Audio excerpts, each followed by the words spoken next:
secondly, that amongst the Republican models, the one that has just got 73 votes is clearly preferred. Now, when you bind those two together, it would be a travesty in common sense terms of Australian democracy for that proposition not to be put to the Australian people.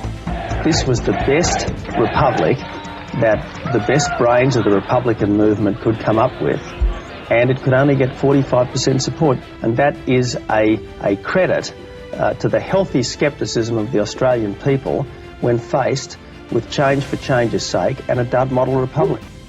The format of the convention, which I think you were responsible for and for the whole process, had some very interesting principles.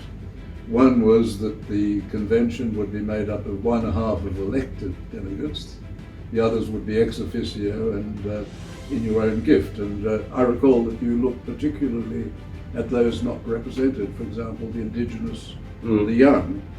And the second thing that I noticed particularly was that the formula you adopted for the vote yes and vote no committees, which was the number of votes you got in the convention elections.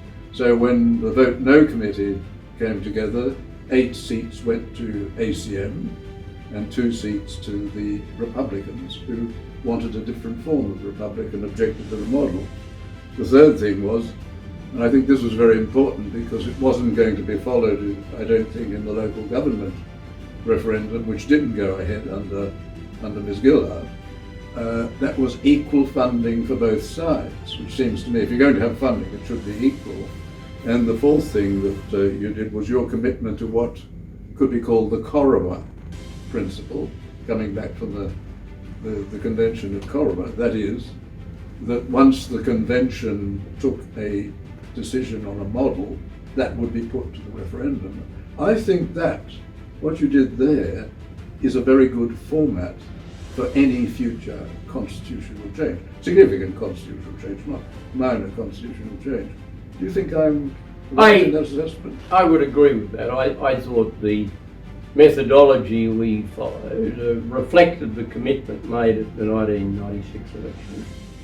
And I remember at the time when I announced that we would put essentially the ARM, the Republican model that had been put forward and altered during discussion between Republicans to reflect some of the sentiment of the direct election Republicans, to try and get them on side, people like the then Queensland Premier Peter Beattie and the Western Australian Premier Jeff Gallop.